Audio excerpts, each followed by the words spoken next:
ছাত্ৰ ছাত্ৰীসকল আজি তোমালোকৰ লগত আলোচনা কৰিম তৃতীয়মান শ্ৰেণীৰ অসমীয়াৰ আমাৰ গাঁও নামৰ প্ৰথম পাঠ্যৰ যোনখিনি প্ৰশ্ন উত্তৰ আছে সেইখিনি তোমালোকে কিতাপখন নিজৰ লগত লৈ চাই যাবা আৰু কিবা জানিব লগা থাকিলে কমেণ্টত সুধিবা তো আহা আমি আৰম্ভ কৰোঁ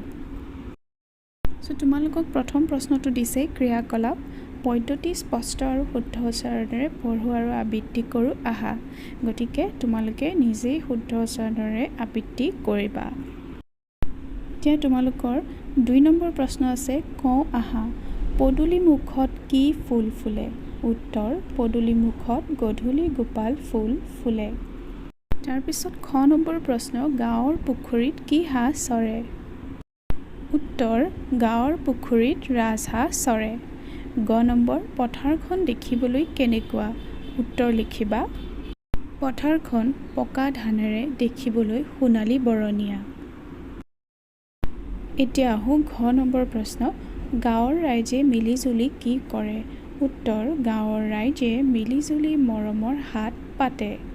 কি কি শুৱনি বস্তুৰে গাঁওখন ভৰি আছে উত্তৰ গাঁওখন ভৰি থকা শুৱনি বস্তুবোৰ হ'ল ঘৰ বাৰী পদূলি মুখত ফুলি থকা ফুল ৰাজহাঁহ চৰি থকা পুখুৰী তামোল পাণৰ বাৰী পকা ধানৰ সোণালী পথাৰ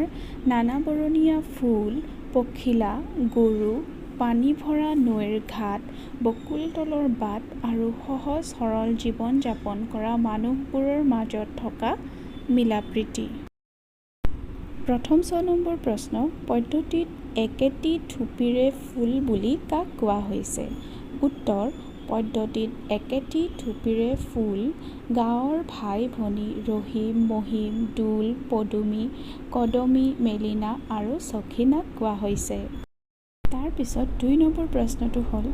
আমাৰ গাঁও পদ্ধতিৰ প্ৰথম 8 শাৰীৰ কথাখিনি নিজৰ কথাৰে কোৱা তোমালোকে নিজৰ কথাত উত্তৰখিনি লিখিব পাৰিবা আমাৰ গাঁওখন বৰ ধুনীয়া আমাৰ ঘৰ আৰু পদূলি মুখত ফুলি থকা গধূলি গোপাল ফুলজোপায়ো বৰ মনোহৰ বহুত গছ-গছনিৰে ভৰি থকা বাৰীখনত থকা তামোল পাণ আৰু পকা ধানেৰে উপচি থকা সোণালী পথাৰখনো বৰ ধুনীয়া তাৰপিছত 3 নম্বৰ প্ৰশ্নটি দিছে পদ্ধতি পঢ়ি তুমি বুজি নোপোৱা শব্দবোৰ চিনাক্ত কৰা সেইবোৰৰ অৰ্থ দলত আলোচনা কৰা উত্তৰ ভৰা পূৰ্ণ ভৰ্তি হৈ থকা শুৱনি মনোমোহা দেখিবলৈ ধুনীয়া চৰে মানে বিচৰণ কৰে তাৰপিছত সোণালী সোণবৰণীয়া ৰচকী উৎসাহী বা চঞ্চলা সুৱদী শুনিবলৈ ভাল হাট বজাৰ গঞালোক হৈছে গাঁৱলীয়া মানুহ আৰু এটা থাকি গৈছে নামঘৰ প্ৰাৰ্থনা গৃহ তাৰপিছত আহিছোঁ 4 নম্বৰলৈ পদ্যটোত থকা মানুহৰ নাম লিখা উত্তৰ লিখিবা পদ্যটোত থকা মানুহৰ নাম হৈছে ৰহিম মহিম দোল পদুমী কদমী মেলিনা আৰু সখীনা তাৰপিছত প্ৰশ্নটো হৈছে পদ্যটোত থকা শুৱনি বস্তুবোৰৰ নাম লিখা উত্তৰ গাঁওখন ঘৰখন গধূলি গোপাল ফুল ভৰা বাৰীখন তামোল পাণ সোণালী পথাৰ পুখুৰী ঔগছ চৰাই ফুল পখিলা গাই গৰুবোৰ নদীৰ ঘাট সৰু নামঘৰ ভাই ভনী গঞালোক এতিয়া আহিছোঁ গ নম্বৰ পদ্যটোত বিচাৰি উলিয়াই লিখা ৰ আখৰটো প্ৰথমতে থকা শব্দ ৰ আখৰটো মাজত থকা শব্দ ৰ আখৰটো শেষত থকা শব্দ উত্তৰ ৰ আখৰটো প্ৰথমতে থকা শব্দ ৰাজহাঁহ ৰহিম ৰচকী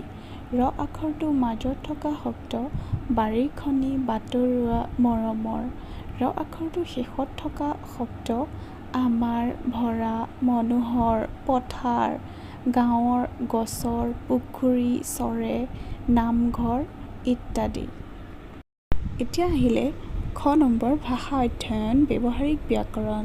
তলৰ স্বৰচিহ্ন বৰ্ণকেইটাৰ ৰূপ সলনি কৰি দুটাকৈ শব্দ গঠন কৰা উত্তৰ হয় হু শিশু শুৱনি ৰয় ৰু গৰু সৰু ৰয় ৰু ৰূপ ৰূপম হয় হু হুকুম বিহু গয় গু গুৱাহাটী আগুৰি আৰু বিভিন্ন ধৰণৰ লিখিব পাৰিবা। এতিয়া আহিলে 2 নম্বৰ প্ৰশ্ন। তলত দিয়া প্ৰতিটো শব্দৰে দুটাকৈ বাক্য সাজু আহা। শুৱনি মনোহৰ ৰচকী মিলিজুলি। উদাহৰণ শুৱনি আমাৰ গাঁওখন অতি শুৱনি হৰিণাৰ চকুজুৰি শুৱনি। উত্তৰ মনোহৰ আমাৰ বাগিচাখন বৰ মনোহৰ। অসমৰ মনোহৰ প্ৰাকৃতিক ৰূপে মানুহক মুগ্ধ কৰে। 2 নম্বৰ ৰচকী গায়ত্ৰী এগৰাকী ৰচকী ছোৱালী। আমাৰ গাঁৱৰ নাচনীজনী অতি ৰচকী। মিলিজুলি আমি সকলোৱে মিলিজুলি থাকিব লাগে। গাঁৱৰ মানুহে একেলগে মিলিজুলি থাকে। 3 নম্বৰ তলত আষ্টাদা শব্দৰ বিপৰীত অৰ্থ শব্দৰে খালী ঠাই পূৰ কৰোঁ আহা। উদাহৰণ সৰু নামঘৰ বৰ নামঘৰ ভৰা বাৰীখনি খালী বাৰীখনি।